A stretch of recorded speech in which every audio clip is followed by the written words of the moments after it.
Hey y'all, I'm Renika. Welcome to my channel.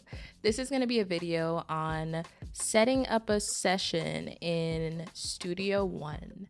I've been using Studio One since like 2017, 2018, like when I really got into learning to engineer for myself, and it just always felt like the most natural DAW for me to use, just like the drag and drop and the key commands, like it just came the most natural. I've tried Ableton and Logic and FL and Pro Tools and GarageBand and all. I've tried all the big ones. Studio One has always stood out to be like the most natural with my workflow. So it's always one that I suggest to beginners who are just starting out, because I just feel like it's so much more just like beginner friendly than like if you were to try to hop on something like a Pro Tools. Like it's not gonna be hot. But anyway, this is gonna be a chill little I was gonna say Pro Tools, a chill little Studio One tutorial. I'm in my pink little robe that I got for Christmas. So it's just gonna be super chill vibes, and I'm also representing for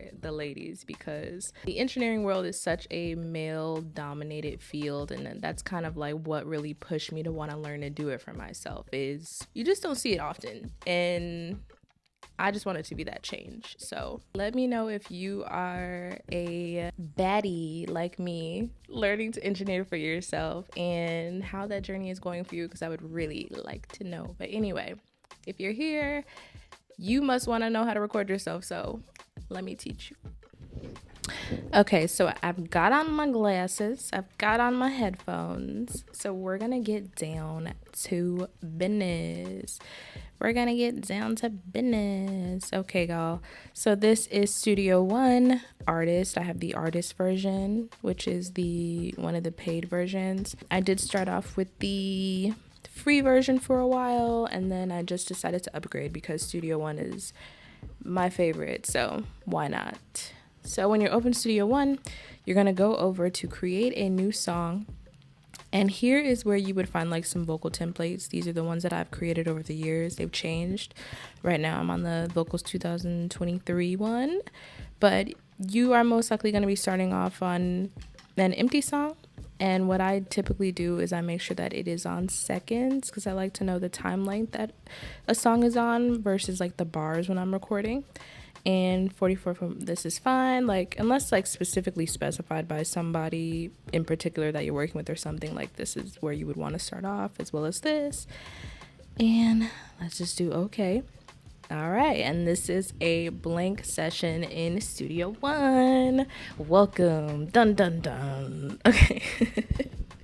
So I'm gonna close this browse tab, and I'm not gonna be going super through every single thing in Studio One. This is just for people who are just interested in recording their vocals. You have a 2-track, like a MP3 file or a WAV file or something like that, and you just want to record strictly vocals. This is what this video is for, not necessarily for like producing and things like that, or something like super complicated or more complicated. Maybe we'll get into that later, but for today, this is just basic vocal recording. So from here, we're going to add in some tracks. First, we're going to add in let's do a stereo track, and this is going to be for the MP3 or the WAV file that you have, the beat. And then we're going to add in a mono track, and this is going to be for your vocal, and you want to do mono for your vocal to make sure that your vocal is going down the middle of the track. And then when you get into like backgrounds, you can add dimension to your vocal by panning and those kind of things, which would be during mixing, and we'll get into that in another video. So from here, let's add in a track, and I think I'm gonna do, let's see, I'm gonna do this one. All right, cool. So when you are getting ready to record a vocal or on a track, let's go down to this mix tab here. And this is the faders. Oh, also get into the habit. Let's just like name our tracks really quickly. I'm just gonna do beat and vocal. All right, let's go. Okay, so for the beat, typically when you get a track, it's more than likely going to be like a mastered track, depending on like what, if you're working with like a producer personally, but it's typically going to be mastered, especially if you're doing something like ripping it from YouTube, which is what I used to do all the time in the beginning. Like that was how I got my start. That was the simplest, easiest, most effective way for me to get music made. So, oh shit, hold on and stop recording. Okay, y'all, I literally had to stop recording because the screen stopped recording. Like, what the, what the hell? Okay, so I'm just getting this screen record back set up. But where we left off is you want to make sure that your track that you're recording to, I like to pull it down to at least, like -6 dB, around there, just because you don't want your track like to be so loud that your vocal needs to be boosted way more than it needs to be, especially if you're going to be working with an MP3 or a wave track. Typically those tracks have been have some form of mastering on them. So you also want to go ahead and check your vocal levels and make sure that, I don't know, mine there. Yeah, there.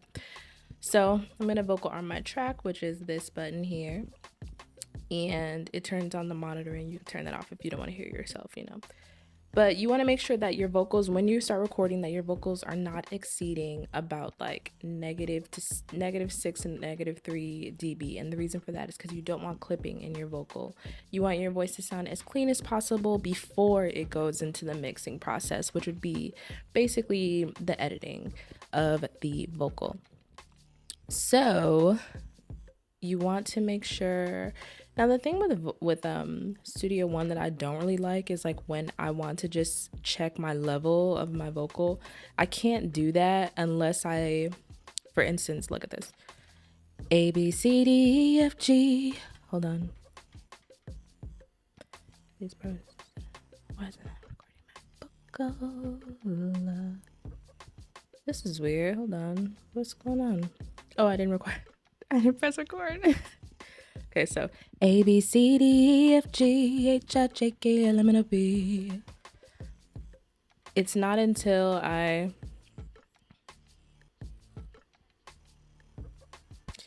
record over there that I can like really see what it's peaking at over here. I mean, I wonder if there's like a better way for me to look at this. Like there probably, I don't know, actually. I'm not sure.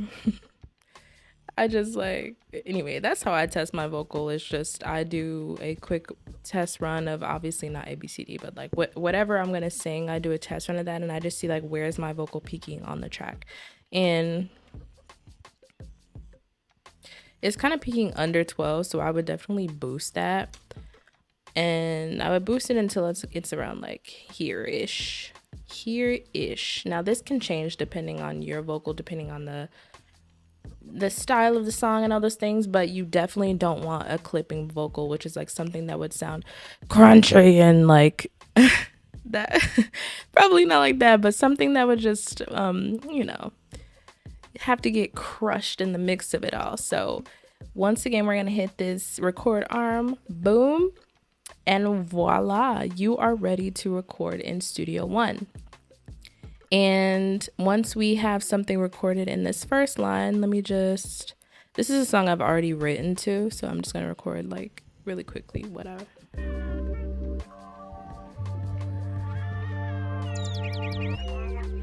Ain't gonna be giving up my love no more if you keep telling me you ain't for sure.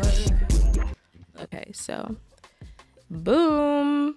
Now we have a vocal to work with, and then if you want to add some background tracks in there, just keep adding your vocals, keep adding your tracks. Or what I would do from here, I would just duplicate this track and work with the panning and stuff.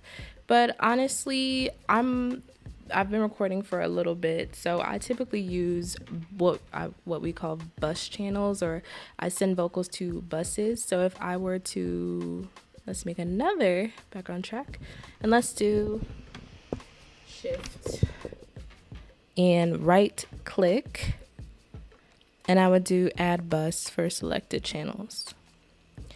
And what this basically does is it would be sending my background vocals, i.e. these two, my background vocals to this one track. And by sending them to this one track, let's name it like backgrounds. By sending them to one track, instead of me like having to add certain effects to every single track, I could just add it to this master track, and that'll show up on here. Okay, but yeah, anyway, we're not gonna go too deep into like all of this stuff right now, but this is just setting you up for recording. So let's review. We have a track with where your beat is gonna go, where your vocal is gonna go. You make sure that you have this vocal armed, make sure that it is a mono track, make sure that in your preferences you have your interface set up. Mine is the U8 Thunderbolt, so that's all set up. You want to make sure that you are at one of the lower sample rates here when you record, or else you will have latency or an echo in your vocal. And these two settings are pretty cool. But yeah, from there you can go ahead and record. Make sure that your vocals are not peaking, or they're not in the red. And you see how the red just popped up. That means that your vocal is clipping, so you don't want to be recording that loud. It just creates a crunchy sound and makes it a whole lot tougher for you when you move on to the mixing stage, which is a whole other beast in itself. But yeah, y'all, that is the basics of setting up a recording session for yourself in Studio One. There are a lot of other things that we can or will tackle, because this is really just like a beginner setup. I personally really love the idea of having your own template in Studio One, so I am gonna go over like what my template is and like how I typically set up a session for myself on my songs. It's very similar to this, and this is just showing you like how I would start by setting up a template. Basically, that kind of is what we're doing low-key. But yeah, I hope that this video did help you in some sort of way, y'all. Okay, thank y'all so much for tuning into my Studio One tutorial for beginners, recording basics. We are going to get into much more in the Studio One realm, but this is just to help you get set up for recording your first song.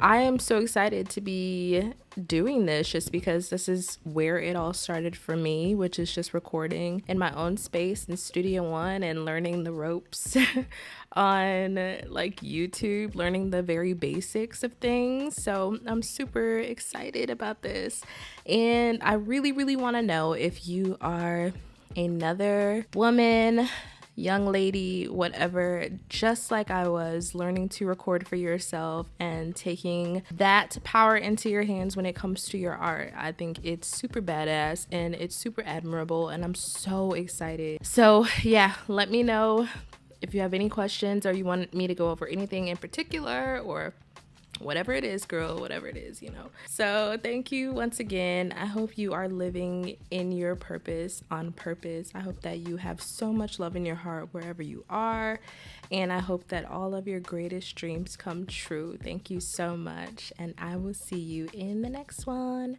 Bye.